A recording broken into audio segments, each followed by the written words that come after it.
beginilah yang namanya manusia. Kalau merasa dirinya paling besar dan paling kuat dan bisa dikatakan sebagai mayoritas, ternyata di seluruh bagian dunia ini ternyata memang mayoritas berkuasa dan selalu menindas kepada yang minoritas.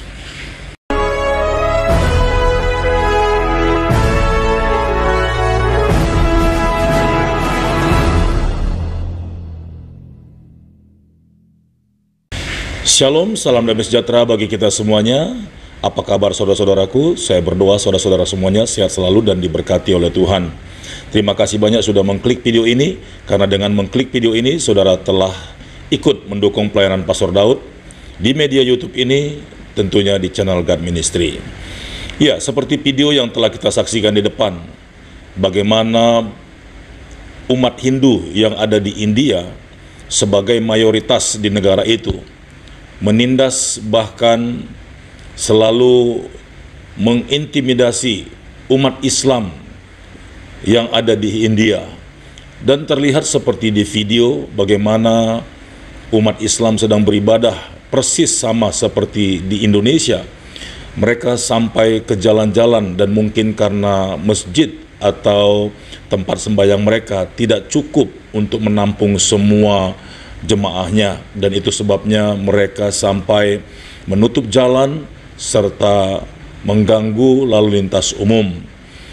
Namun hal seperti itu kalau memang diberlakukan toleransi di hari-hari ibadah mereka, seharusnya selama masih bisa dipergunakan seperti jalan umum, jalan raya, seharusnya itu tidak menjadi masalah, karena mereka hanya beribadah cuman beberapa jam saja.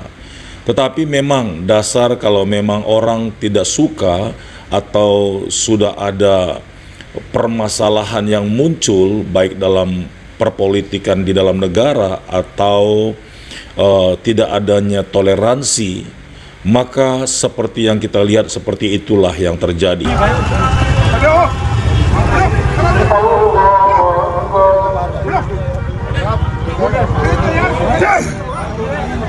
भाई सजदे में थे, देख सकते हो भाई लोग, सजदे में थे भाई लोग जितने भी है, नियत कर रखे थे, इसने लात मारा है, पुलिस वाले ने लात मार रहा है और मुसलमानों को मार रहा है। ये इंदर लोग की वीडियो है।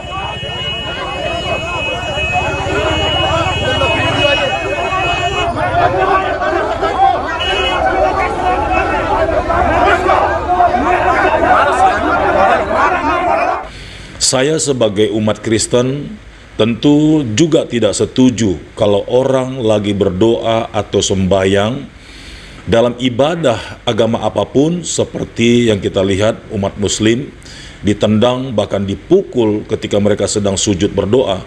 Saya tidak setuju. Sekalipun saya beragama Kristen, saya tidak setuju dan tidak sependapat dengan perlakuan para petinggi ataupun polisi yang ada di sana. Seharusnya mereka menunggu sampai selesai lalu dibuat tindakan sehingga semuanya dapat berjalan dengan baik. Namun saya juga miris melihat keadaan di Indonesia. Tadi saya sudah katakan bahwa saya beragama Kristen, dan ternyata di Indonesia juga seperti ini sering terjadi. Umat Kristen sebagai minoritas sering diperlakukan tidak adil dengan umat mayoritas. Kenapa harus di sini? Di lingkungan yang mayoritas memang muslim. Nggak ada di sini mayoritas ini kan? Coba lah Bu, kita saling menghargai. Sebagai minoritas, sebagai mayoritas, kita saling menghargai. Jangan bapak-bapak sebagai minoritas harus selalu dihormati, enggak. Sama-sama kita saling menghargai aturan yang telah ditetapkan pemerintah. Buat apa aturan itu ditetapkan kalau harus dilanggar lagi? Bolak-balik kita sudah mediasi, tapi tidak ditemu, sudah disediakan, sudah difasilitasi, tapi tidak juga dilaksanakan. Kita masyarakat capek, Pak. Buat kegiatan tidak ada izin. Ada izin. Tolong, terutama umat Kristen yang sering dibubarin, ini tolong simak. Bab 1 pasal 3 berbunyi, rumah ibadat adalah bangunan yang punya ciri-ciri khusus yang dipergunakan untuk ibadah, kecuali tempat ibadah keluarga. Rumah ibadat keluarga itu tidak perlu pakai izin. Apa yang dimaksud rumah ibadat keluarga? Yang dimaksud rumah ibadat keluarga, kalau di Islam itu namanya musola, kalau di Kristen itu namanya rumah doa. Ya, jadi untuk Kita umat Islam, kalau kita mau bikin musola di rumah atau bikin musola di ruko, perlu pakai izin nggak? Tidak perlu. Tidak perlu pakai izin. Begitu juga orang Kristen. Orang Kristen mau bikin rumah doa di rumah atau di ruko, itu tidak perlu minta izin. Nah ini penting sekali buat umat Kristen tahu. Jadi supaya jelas, kalian ibadah di rumah, kalian ibadah di ruko, tidak perlu minta izin. Itu menurut SKB 2 Menteri. Ya. Nah, kejadian ini tidak ada bedanya di India dengan di Indonesia. Kalau di India, yang mayoritas Hindu menindas agama Islam sebagai minoritas. Tetapi di Indonesia, minoritasnya adalah agama Kristen, mayoritasnya adalah agama Islam. Dan agama Islam kerap sekali mengintimidasi, melarang, bahkan menutup rumah ibadah agama Kristen dengan semena-mena. Bahkan sering sekali ketika umat Kristen sedang beribadah, diteriakin, bahkan dibubarkan, disuruh tutup. ये इन लोग की वीडियो है।